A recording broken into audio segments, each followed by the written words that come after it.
Welcome back, ladies and gents. Even more Touchstarved. This is going to be part 3 in our series.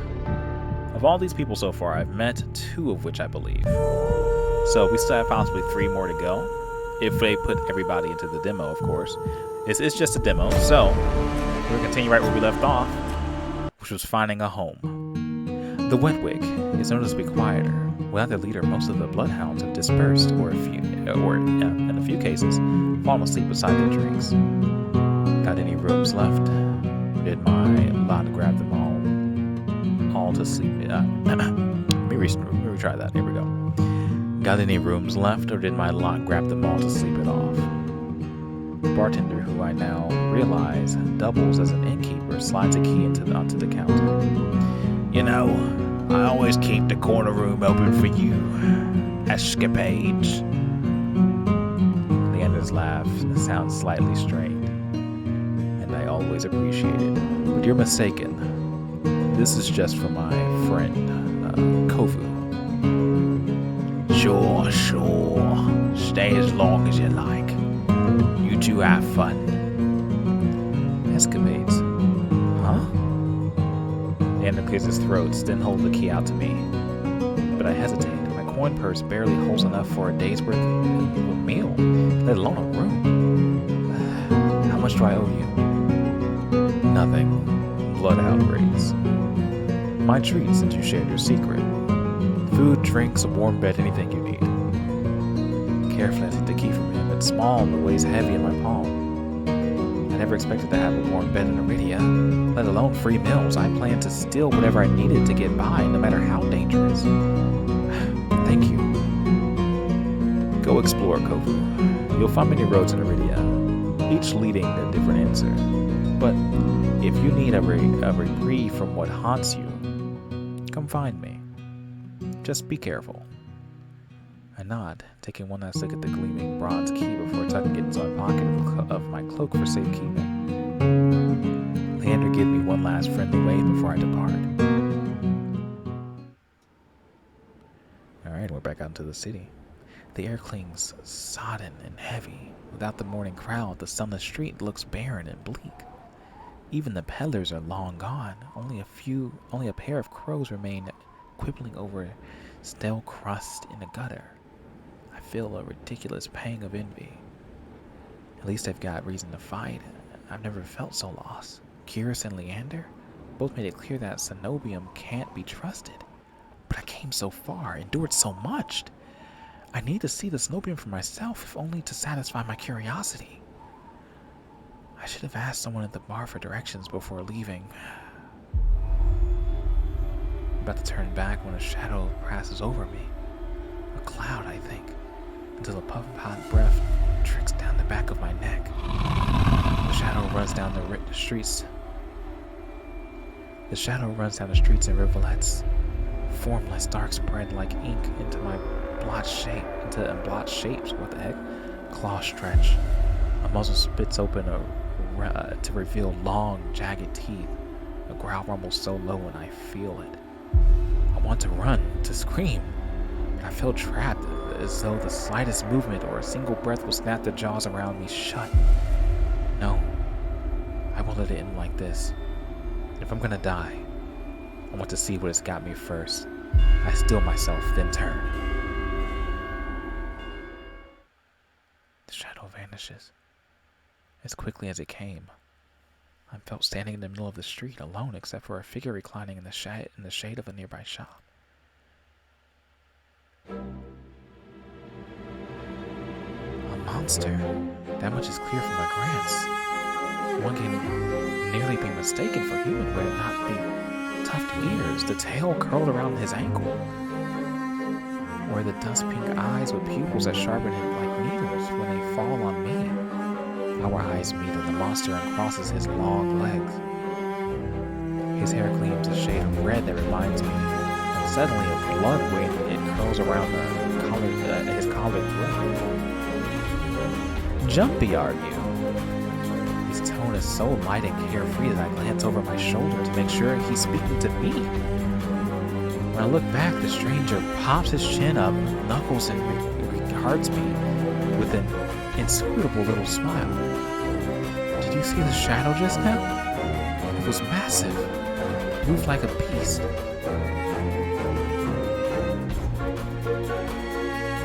Even as I speak, I'm aware of how ridiculous it must sound. The stranger's smile doesn't falter. The only beast I've seen are the wicked, drooling regulars, though this did catch my eye. With a flourish of his hand, my inner room key appears dangling from his finger. It turns on his chain, glittering when it catches the light. My hands fly to my cloak pocket, and sure enough, I find them flat. He crooks his fingers, beckoning. I've already taken 2 steps forward before some stifled instinct stops me. Something feels wrong. I'm still on the edge, thrumming with so much adrenaline that the stranger's shadows flickers on the edge of my vision. I always track the worst kind of attention, but I can't get rattled now.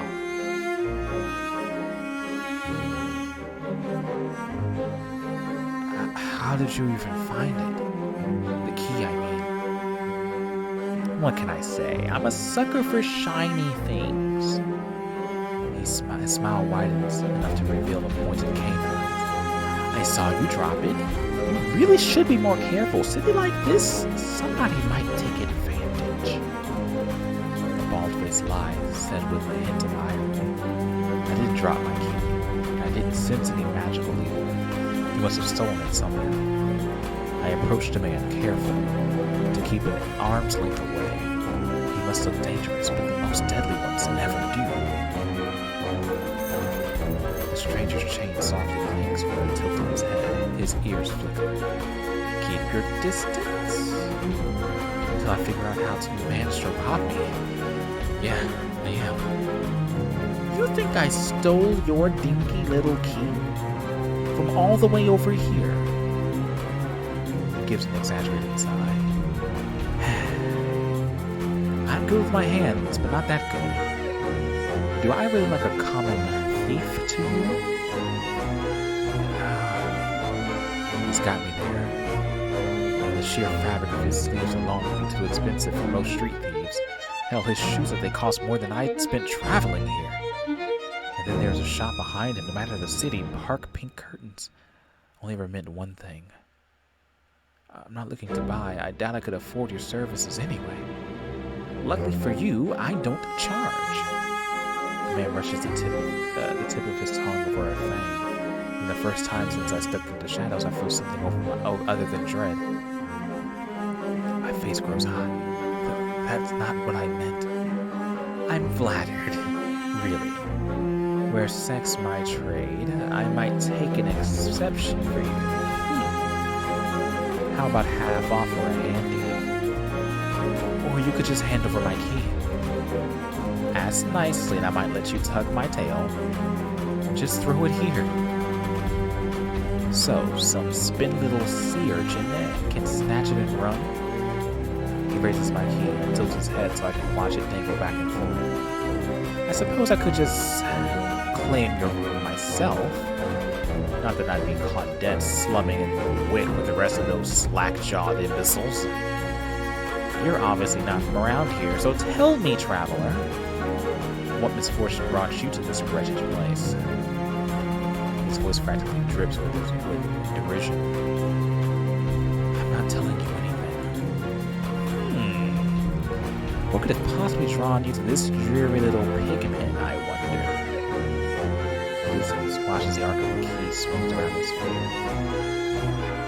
The weather's shit, the food's dread, and there's entirely too many monsters for a human to feel safe, unless... Dagger-sharp eyes flicker towards me. They gleam with amusement. Unless you're just dying to consort with monsters. By now, my embarrassment was worn away, leaving simmering impatience in its place. If this is a shakedown, it's the most frustrating one I've ever experienced. Turn him down. Are you done? Or do you plan on flirting with me until night falls? He touches his chest and mock a forward. You wound me. How can you be so immune to my charms? You're about as charming as an ox and a half. That's subtle. I suggest you go practice your seduction on someone interested. That earns me a burst of breathy laughter. How about you teach me the ropes? Show me a thing or two. The more he flirts, the more convinced I become that it's some kind of trap. No matter how innocent monsters look, they always have a trick up their sleeves. Something tells me this one's more dangerous than he lets on, even if he has a lovely laugh. I don't know what you want or why you're messing with me, but I'm not coming any closer until I know that you're not going to attack or bite. I won't bite hard unless you beg me. No matter what you say, no matter what I say, he finds a way to twist my words into innuendo. Even when I'm silent, he goes on, though, having a conversation, not a standoff. Do you like dancing? There's a traveling troupe performing in Hightown tonight. They're luddious and utterly exquisite. Truly a performance to die for. There's life in Dreadful Place, if you know where to look. You sound like you know the city well. The man's gaze flickers from me to the key dangling from his finger. Naturally, this temple's little more than a miserable little smear when I first arrived. High town, low town, I know Eridia like the back of my hand. What about the Snowbloom? Do you know where that is? His smile vanishes. Surely you've seen it. That absurdly large tower looming above the rest. It's a little hard to miss. He must mean the spire I noticed when I first caught sight of Eridia. The Cenobium's overrated. Forget about it. I can show you things those stuffy boars and that limp dick tower could never dream of. I've already got plans. Oh. You have some pressing matter at the Cenobium? Lunch date with librarians? Tea with the most esteemed abbess? That's my business. What's it matter to you? I square my shoulders and amusement bleeds out of me. Your loss. The stranger, finally bored of tedious game, extends his hand towards me, the key resting in his palm, neatly dividing skin and leather. He makes no other moves. I reach for the key, but as soon as my fingers graze smooth grass, his hand springs shut around my elbow. Hey! Hey! He yanks me down, and I stagger. My soul slips into the steps. For a sick moment, I feel my bandages would unravel under his touch, but he's careful not to disturb them as his fingers dig into my arm. I knew I smelled blood. You reek of the dead and the road. That fucking doctor. His voice, once silken, lowers into a smoky growl. The shadows around him seethe and boil as he pulls me closer. And something else. He murmurs against my throat, nose grazing my jaw. Let go! I try to twist away, but he doesn't budge. His breath trails down my neck, sending a thrill of dread through me. But just when I fear he'll bite, he takes a dead whiff instead. His wide, flat eyes gleam with naked hunger as he gazes up at me. Not quite human. Not quite monster. Seems we're both VERE! The stranger's ears flatten, and he releases it with a short breath. I take my arm back, massaging where he gripped the grooves in the bandages. The stranger twists around to watch a woman duck out of the curtains behind him. Her pressed uniform bears the signal of the Cenobium. I leave you for all of what, 10 minutes? And you're making trouble again? Will you quit harassing the tourist? The stranger, VERE, I take it, rolls his eyes and flashes the cleric with a withering smile. So suspicious. Can't you see this is a friend of mine? A natural liar. He grins at me and his tail wishes minute. The woman purses her lips at me, clearly unconvinced. I open my mouth to correct him, but VERE cuts in. I was graciously offering my friend here some free advice. Though his voice remains light and cheerful, his expression darkens. Dangers drawn like a moth to flame will only find you given time. The woman chuckles her tongue as though she's heard this recital 102 times. Words of advice? Don't take your free advice from lazy foxes lounging in the streets. This crook would sell water to a drowning man for a sheer enjoyment of it.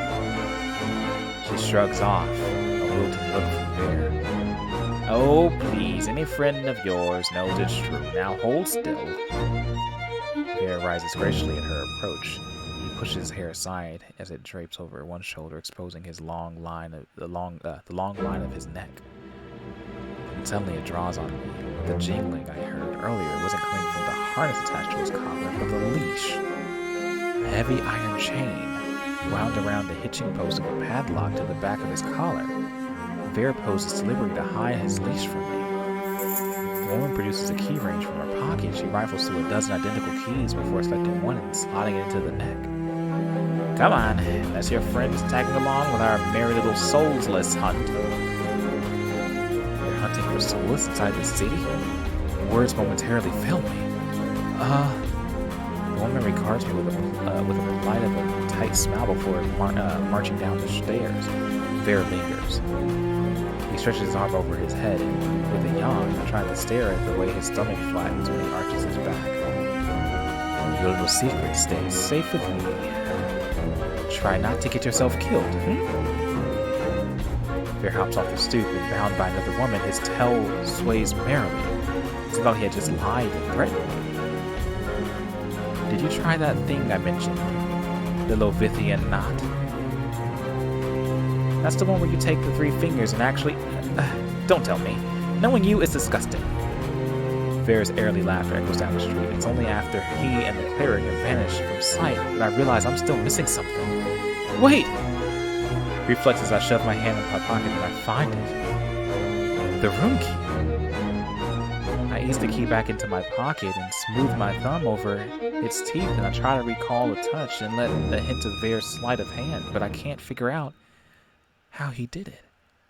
All I know for certain is that the Snobium saw it fit to leash him, a fate I could not share.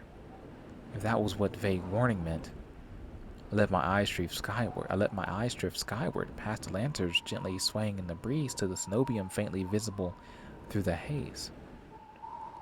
Just one glimpse is all I need. Then I can put this all behind me. This time the key goes into my coin purse for safekeeping.